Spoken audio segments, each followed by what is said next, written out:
Hello everyone, welcome to our channel. இன்றைக்கி நம்ம சேனலில் ஒரு இந்தியன் கிச்சனில் என்ன மாதிரியான ஸ்பைசஸ் யூஸ் பண்ணாங்க அப்படின்றது தான் நான் சொல்ல போகிறேன். அதே மாதிரி நீங்கள் எந்த ஒரு இந்தியன் கிச்சனுக்குள்ளே நுழைஞ்சாலுமே, ஐ மீன் நார்த் இந்தியன்ஸ் சொல்ல வரல, சவுத் இந்தியன் கிச்சனில் நுழைஞ்சால் இந்த மாதிரி பொருட்கள் இல்லாத ஒரு கிச்சனே இருக்காது அப்படின்றத தான் இந்த வீடியோவில் நான் ஷேர் பண்ணியிருக்கிறேன். அதே மாதிரி இன்றைக்கி நான் இந்த வீடியோ ஷூட் பண்ண டைமிங் வந்து பார்த்திங்கன்னா, நான் ஆஃப்டர்நூன் லஞ்சுக்கு வந்துட்டு முட்டை குழம்புன்னு சொல்லுவோம் இல்லைங்களா, அதை தான் நான் ப்ரிப்பேர் பண்ணிகிட்டு இருந்தேன். நம்ம ஊர் ஸ்டைலில் நல்லா வெங்காயம், சீரகம், ஸ்பைசஸ் கொஞ்சம் சேர்த்துட்டு, அப்புறம் கொஞ்சோண்டு 2-3 தேங்காய் சில்லும் சேர்த்து அரைச்சி போட்டு செய்வோம் இல்லைங்களா, அந்த மாதிரி தான் செஞ்சுருந்தேன். நான் இந்த மாதிரி தான் பழகிருக்கேன். ஒரு சில பேர் ஃபஸ்ட்டு ஸ்பைசஸ் எல்லாமே ட்ரையாக வறுத்துட்டு அதை பொடி பண்ணி வச்சுட்டு சேர்ப்பாங்க இல்லைங்களா, அந்த மாதிரி நானும் சேர்க்கலை. என்னுடைய கிச்சனில் வந்து நம்ம வீட்டில் அரைப்போம் இல்லைங்களா, நம்ம உசிலம்பட்டி, மதுரை, திண்டுக்கல் இந்த மாதிரி சைடெல்லாம் பார்த்திங்கன்னா வீட்டிலே மசாலா அரைக்கிற பழக்கம் உண்டு.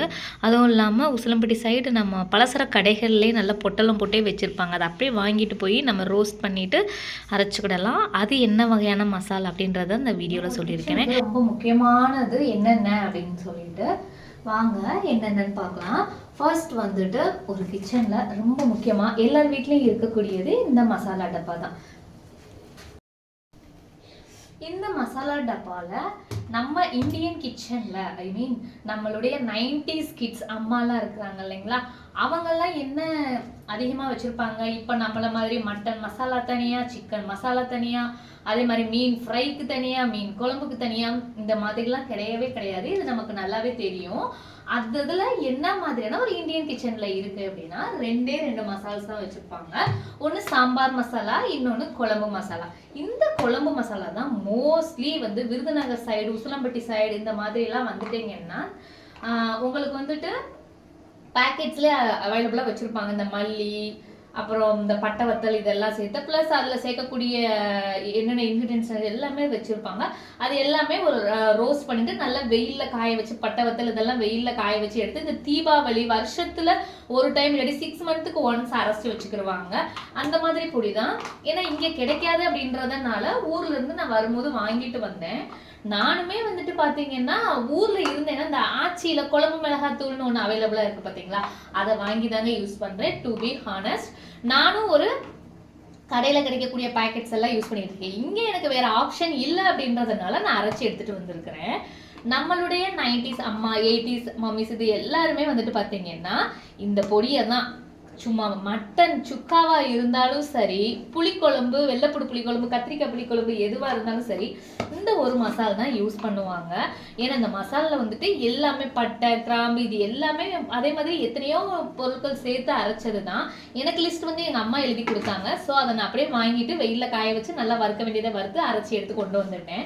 ஒரு சில டைம் அம்மாவே அதை செஞ்சு கொடுத்துருவாங்க. எனக்கு இதில் வந்து முழுசாக என்னென்ன போட்டாங்க அப்படின்றது தெரியாது.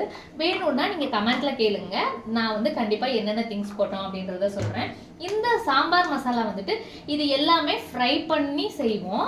இதை வந்து ஃப்ரை பண்ணாமல் இந்த மஞ்சள், மல்லி, அப்புறம் பட்டை வத்தல் இது மட்டும் போட்டு பெருங்காயத்தூள் இந்த மாதிரி போட்டு பச்சையாக அரைச்சி எடுக்கிறது தான் சாம்பார் தூள். ரொம்ப மணமாக இருக்கும். அந்த முழு மல்லி இதெல்லாம் போட்டு அரைக்கிறதுனால நீங்கள் கடையில் வாங்குறது ஒன்லி காரம் மட்டும்தான் இருக்கும். ஆனால் நீங்கள் வீட்டு மசால் போட்டிங்கன்னா குழம்பு அவ்வளோ டேஸ்ட்டாக இருக்கும். நீங்கள் 2 ஸ்பூன் கேட்டாலே நம்ம எதிர்பார்க்குறோம் பார்த்தீங்களா, எனக்கு கெட்டியாக குழம்பு வேணும்னு சொல்லிட்டு அந்த மாதிரி இருக்கும்.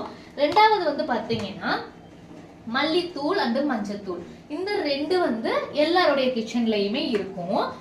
இந்தியன் கிச்சன் எடுத்துக்கிட்டாலே இந்த பொருட்கள் இல்லாமல் நீங்கள் எந்த ஒரு கிச்சனையும் பார்க்க முடியாது. இப்போ தான் அழகழகான டப்பா இந்த மாதிரிலாம் இருக்குது. அப்போல்லாம் வந்துட்டு மிட்டாய் தீந்து போன டப்பா, ஹார்லிக்ஸ் டப்பா இந்த மாதிரி தான் வச்சுருப்பாங்க. அதில் மஞ்சத்தூள், இந்த மல்லித்தூள், காய்கறி பொரியல் இதெல்லாம் பண்ணும்போது, அதே மாதிரி ரசம், புளிக்குழம்பு, என்ன வாட்டர் வெரைட்டிஸ் நீங்கள் என்ன மாதிரியான குழம்பு வச்சாலும் சரி, மஞ்சத்தூளுக்கு இடம் கொடுக்காம எந்த ஒரு இந்தியன் ஸ்பைசஸ்க்கும் இருக்கவே இருக்காது. ரசத்துக்கு மஞ்சத்தூள் போடுவோம், சாம்பாருக்கு மஞ்சத்தூள், புளிக்குழம்பாக இருந்தாலும் ஒரு பிஞ்ச் மஞ்சத்தூள் போட்டு செய்கிறது தான் இந்தியன் கிச்சனுடைய பழக்கம். அதே மாதிரி மல்லி ரசம் இந்த மாதிரி தனிப்பட்ட முறையில் குழம்புக்கு, புளிக்குழம்பு, புளியோதரை செய்யும் போதுல இந்த மல்லித்தூளோட பங்கு ரொம்பவே இம்பார்ட்டண்ட்டாக இருக்கும். இதுக்கு நெக்ஸ்ட் விஷயம் ஒன்று பார்த்தீங்கன்னா பட்டை கிராம்பு பொடி. இந்த பட்டை கிராம்பு பொடி பொடி பண்ணி சில பேர் வீட்டில் வச்சுருப்பாங்க. அதே மாதிரி இந்த மாதிரி ஒரு டப்பால போட்டுட்டு இல்லாட்டி 5 ரூபா பாக்கெட் அவைலபிளா இருக்கும், அப்போதைக்கு வாங்கி யூஸ் பண்ணிட்டு போட்டுருவாங்க. இப்போ இருக்க மம்மிஸ் கிச்சன் எல்லாம் பார்த்தீங்கன்னா அன்வான்டான திங்ஸ் நிறைய இருக்கும். அது என்னென்னன்றதை நான் கண்டிப்பாக நெக்ஸ்ட் விஷயத்துல, ஏன்னா என் கிச்சன்லேயே நிறைய இருக்கு அன்வான்டான திங்ஸ். இதெல்லாம் நம்ம அம்மாங்க யூஸ் பண்ணாங்களான்னு கேட்டிங்கன்னா கண்டிப்பாக யூஸ் பண்ண கிடையாது. இந்த பட்டை கிராம்பு பொடி எல்லாருக்கும், ஏன்னா கறி குழம்புலாம் செய்யும் போது இதில் லாஸ்ட்டாக நல்லெண்ணெய் ஊற்றி இதில் ஃப்ரை பண்ணி போடுவாங்க. சும்மா டேஸ்ட்டாக அல்டிமேட்டாக இருக்கும்.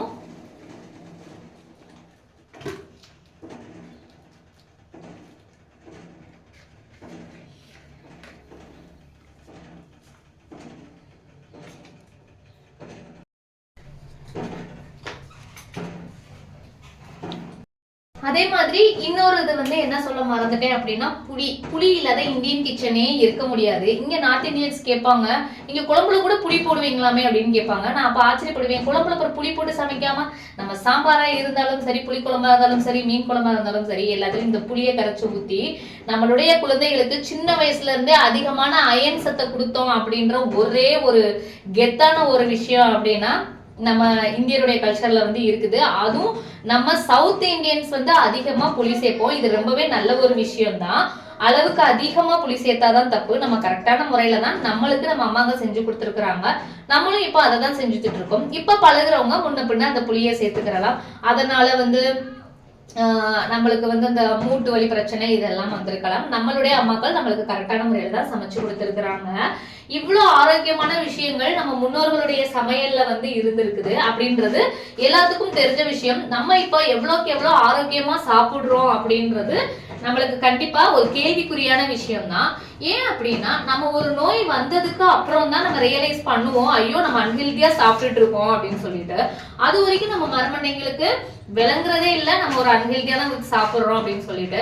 நம்ம குழந்தைங்களுக்கு சிப்ஸ் சாப்பிடுறதுக்கு அவ்வளவு கண்டிஷன் கொடுக்குறோம், ஆனா அதே கண்டிஷன்ஸ் நம்ம வச்சுக்கிறோமா அப்படின்றது நான் என்னன்னாலும் சாப்பிடலாம் அப்படின்னு சொல்லிட்டு. அடுத்து ஒரு நீர்க்கட்டி பிரச்சனை வந்துருச்சு, அதே மாதிரி ஒரு சின்ன வயசுலயே வந்து எனக்கு லிவர் ப்ராப்ளம் வந்துருச்சு. இந்த மாதிரியான பிரச்சனைகள் ஃபேஸ் பண்ண பிறகுதான் நம்மளுமே நம்மளுடைய சாப்பாட்டுல ஆர்வம் காட்ட ஆரம்பிக்கிறோம் இல்லைங்களா.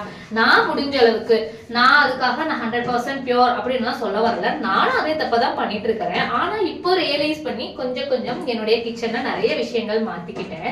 நானுமே ஒரு காலத்துல புளிக்குழம்புக்கு தனி மசாலா, கார குழம்புக்கு தனி மசாலா, அதே மாதிரி முட்டை குழம்புக்கு எல்லாத்துக்கும் மார்க்கெட்ல அவைலபிளா இருக்குங்க. மீன் கறி பண்றதுக்கு, மீன் ஃப்ரை பண்றதுக்கு அந்த மாதிரியான பேக்கெட்ஸ் தான் நானும் யூஸ் பண்ணிட்டு இருந்தேன்.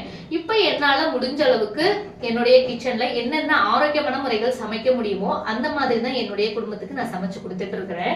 அதே மாதிரி சாட் மெனு வச்சிருக்கிறேன். வாரத்துல 2 நாள் 3 நாள் வந்துட்டு பல்சஸ் சேர்க்கிறது, அதே மாதிரி அவிச்சு சாப்பிடக்கூடிய உணவுகளை வந்து குழந்தைங்களுக்கு கொடுக்கறது, அதே மாதிரி அதுகளுக்கு புரோட்டீன்ஸ் சேருதா, நார் சத்து சேருதா, இந்த மாதிரி பிரிச்சு நானும் செய்ய ஆரம்பிச்சிட்டேன். ஆனா எவ்வளவுதான் ஆரோக்கியமான உணவுகளை கொடுத்தாலும் நம்ம இப்ப இருக்க ஜெனரேஷனுக்கு அப்ப இருந்தது மாதிரி ஒரு எட்டி பிடிக்க முடியுமா அப்படின்றது ஒரு பெரிய கேள்விக்குறிதான். சோ நம்ம குழந்தைங்க விஷயத்துல ரொம்ப கேர்ஃபுல்லா இருக்கணும். நம்மளுடைய பாட்டி தாத்தாங்க சொன்னாங்க இவ்வளவு மாத்திரைகள் சாப்பிடாதீங்க அப்படின்னு சொல்லும் போது நம்ம யாருமே கேட்கல. ஆனா இப்போ ஒரு சளி டானிக்கு கொடுத்ததுனால குழந்தைகள் அவ்வளவு பேர் இறந்து போயிட்டாங்கன்றது நியூஸ் நம்மளுக்கு ரொம்பவே அதிர்ச்சியா இருக்குது. இப்போ மறுபடியும் எல்லாரும் என்ன பண்ண ஆரம்பிச்சிட்டோம், நோ கோல்ட தூரம் போட்டுட்டு அதே மாதிரி துளசியை இடிச்சு கொடுக்க, தூதுவளையா அரைச்சு கொடுக்க அப்படின்னு ஆரம்பிச்சிட்டோம். ஆனா இதைத்தானே நம்மளுடைய பேரண்ட்ஸ் வந்து சொன்னாங்க.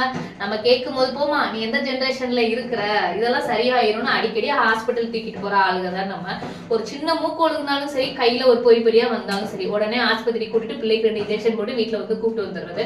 சோ நம்ம தான் கேர்ஃபுல்லா இருக்கணும். இப்ப நம்மளுடைய ஆரோக்கியமற்ற உணவு முறைகள்னால நம்மளுடைய குழந்தைகள் தான் பாதிக்கப்படுறாங்க. இதுக்கான ப்ராப்ளம்ஸ் வந்து நம்மளால நினைச்சு பார்க்க முடியாத அளவுக்கு ரொம்ப கொடூரமா இருக்குது. கொரோனா வைரஸ் இந்த மாதிரி நான் சொல்ல வரேன்.